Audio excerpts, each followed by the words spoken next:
everyone. We are here live at the Cranford Theater in the beautiful downtown Cranford, New Jersey, where they have the best popcorn on the planet. And a full day of films with the Garden State Film Festival on Saturday, March 29th. We have programs from 10:30 in the morning and we go until 11:15 at night. And we are so excited. With me today is my pal. Oh no. So my name is David Schoner. I am on the board of the Garden State Film Festival, and I'm the chair of the screenplay competition. You are. And so we're super excited to have with us today one of our filmmakers of the film titled Those Next to Us that has subtitles on it.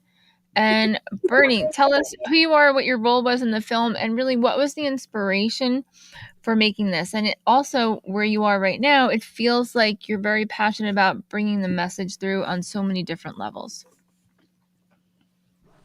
Yeah, so my name is Bernhard Hetzenauer. I'm a filmmaker. I've worked making documentaries for more than 15 years now, and most of my projects were done in Latin America, basically Ecuador and Mexico. And the new project, Those Next to Us, is a documentary essay, short documentary, 30-minute. And it's about this human smuggling operation in southern Texas where 10 people died inside a tractor trailer, which was found on a San Antonio Walmart parking lot. And one of the survivors of the operation is Germán, who's from this village here in Mexico, Ixtlan del Rio. Oh. And he told me his whole story, and then I went to Texas to shoot the places where everything happened. Wow. And I think it's very important to talk about this, especially now with the political situation in the US and all the propaganda against migrants and stuff. You know, it's important to emphasize that migrants are the basis of the country, and hardworking, great people, generous people, and I think it's very important to talk about this. How did you first get involved in becoming a documentarian focusing on such important topics?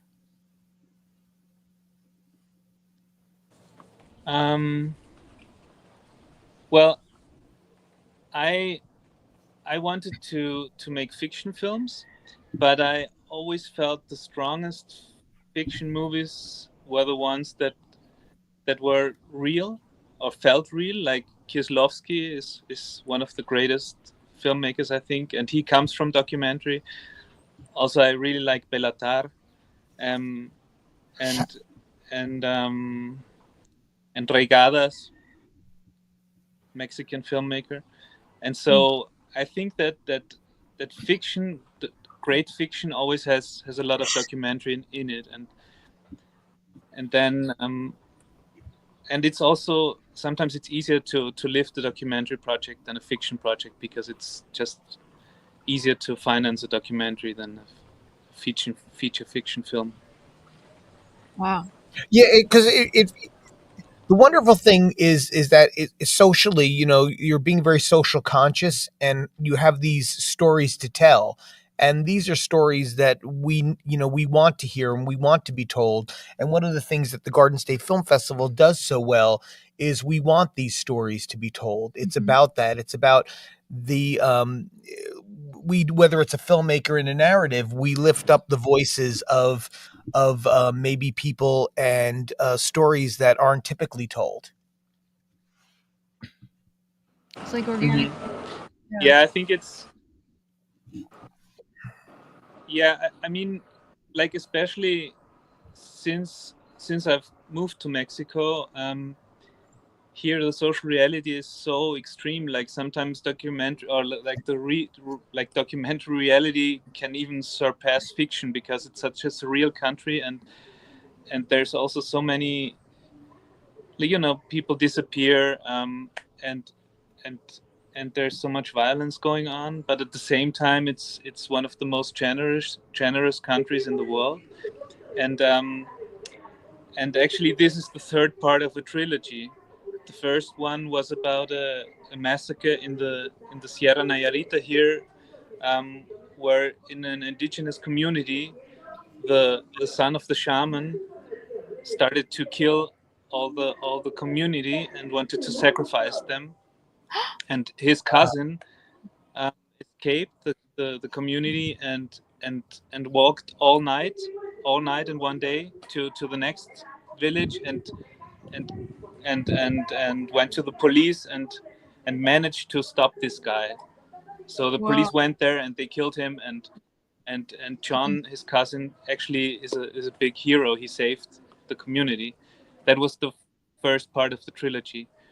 And the second one was about a femicide in Mexico City, where a 23-year-old woman was killed by her ex-boyfriend, and her mother talks about how she found out that her daughter had been killed. So all these stories are very, very emotional and very heavy and extreme, and so it's always very important for the protagonists to come to attend the screenings, to be there. I feel it's very Yeah. important to have the protagonists answer the questions also, and get into dialogue with the audience, and be able to share their story again on site during the screenings. I will It tell can you. be like cathartic. And I'm sorry, I didn't mean to cut you off, but I was going to say that's one of the big things that we do at the Garden State Film Festival. It's a major component of the festival is having that Q&A after the screening, because we want to not only honor the filmmaker but also honor the story. And maybe you've reached a person in the audience that has a question or needs to have something a little bit more being told, and so it creates that interaction. And it's so important for us to show all of those names in the credits. You know, every single person is so important, and for the audience to comprehend that, because one of the things I don't like is at the movie theaters, what does everybody do as soon as the movie's over and credits roll? They get up and they leave. So I'm usually sitting there watching them. But you know, it's a big deal, and we're so excited to have your film at the Cranford Theater. Yes.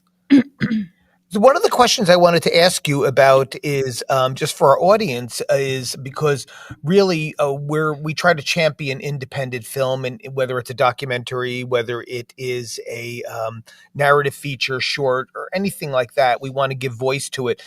How is your approach when you're going to set out to make the documentary? I know that you obviously pick an issue. Do you let it just unfold organically? normally I don't choose an issue, but rather when there's a connection with the protagonist, where I feel that there's trust and there's disposition to or an agreement to do a documentary together, then a film unfolds, and then I think about the form, I think about how we can narrate the story. And like with Those Next to Us, the question is, how can you possibly talk about such an extreme experience of migrants inside a tractor trailer, and between life and death, and I feel like every idea to do some kind of reenactment would be untrue to their dignity. And one of the very strongest films I've been influenced by is this film, Nuit et Brouillard, Night and Fog, by Alain Resnais, about about Auschwitz. And there I feel this is such a extreme contrast when you see all these landscapes, these romantic landscapes in the sun, but you know it's Auschwitz. And Yes. and so the contrast, this fierce contrast, I think that's a powerful tool in documentary, because I believe that the places where crimes happen, somehow the earth or the places they guard the energy, somehow they it's being saved there somehow. And I feel that the places are always very, very crucial where you tell a story. And voiceover is a very, very powerful tool in documentary. If you cannot show what happened, because especially if it's violence and trauma, it's very hard to show. And even if you show everything, it's not necessarily strong, you know. It doesn't necessarily make you feel something, but but like in all those fiction films, when you see like blood and violence and gunshots and bombs and bodies, it just doesn't touch us anymore. But if you have somebody, a mother, talk about how she experienced her the first moment of seeing her dead daughter, and you just hear her, and I think that it's important to show the consequence of violence and how violence does affect and how trauma does affect protagonists. This is what we tried with the form, with the visual form in Those Next to Us too. Wow. Well, you know, it's great. And I know Lauren will talk about this all the time, about that the Garden State Film Festival with films like yours accepts them from all over the country. And I think that's all over the world. I'm sorry, not just the country. I think you should really mention The that. universe. The universe, because I think we want to tell those stories. It's so important. This year we have over 200 films from 16 different countries, and we're screening them and other film events across 9 venues, and we have 49 events, so there really is something for everyone. But instilling in the next generation of filmmakers and our general audience, a movie like yours is something really important that we're so happy that you were able to take, take the risk, even if I'm thinking it's a little bit of a risk for you to go to these places and to basically, become a little journalist and show us everything that's going on through the documentary, even where you are right now. I mean, it's a lot that you're going through to help so many people and get their story out.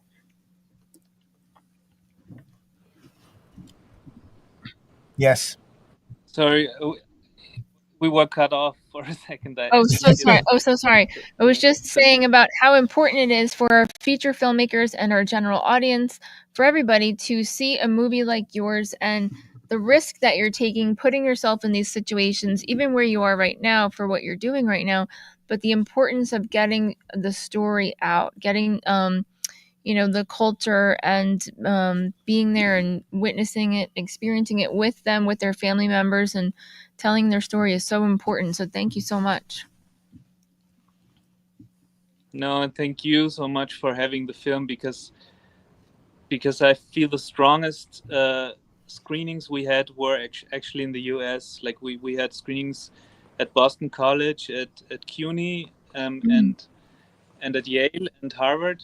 And the strongest reactions were those of the young Latina students, because after the film they all started to talk about their own stories and their family stories of being migrants, of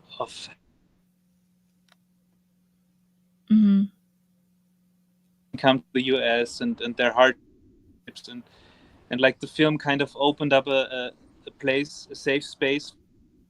I think this safe space for mutual understanding and for speaking was the greatest experience we've had with the film, because it was just a few days after Trump won the election, and so there was a strong need and insecurity, and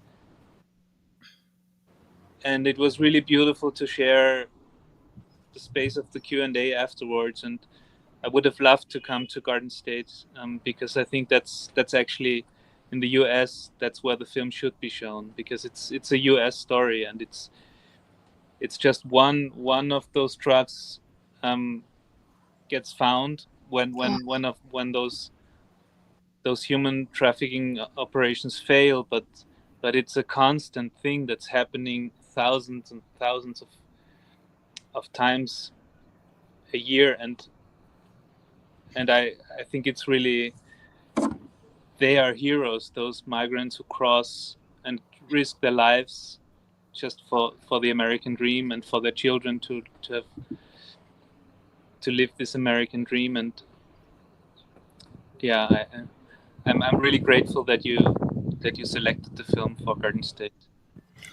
Well, I have to tell you, we're thankful that you presented it to us, gave it to us, and Lauren's just going to recap when it is playing again so people know what's going on. But thank you very much for coming online from Mexico for us. Thank you so much. I know where you are is so beautiful, and thanks for sharing it with us. So, Those Next to Us is playing at the Cranford Theater on Saturday, March 29th, 2025. The film block starts at 1 o'clock and it goes until 3 o'clock. So, go to their website, gsff.org. If you go to tickets, the Parkway Pass is the best deal because it gets you into everything from Thursday to Sunday except the award center. Yeah, look at that view where you are.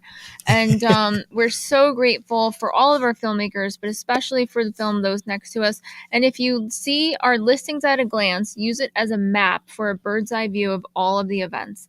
And you'll see in our symbol key, we have the subtitles icon. We also have something called Cinema for the Ears that has audio description. We have many subtitled films. We always have at least one entire subtitled film block, and that is taking place Saturday, 12:30 to 2:15. That film block title is called AL4. That's the block code. And so thank you, and thank you for captioning it, and we look forward to your next project, and hopefully this is a long-lasting friendship. Yeah, I hope so too, and I hope next time I can come in person to Garden State and meet you. Thank you so much. Thank you. Have a great day. Bye-bye. Thank you so much. Bye. Bye-bye.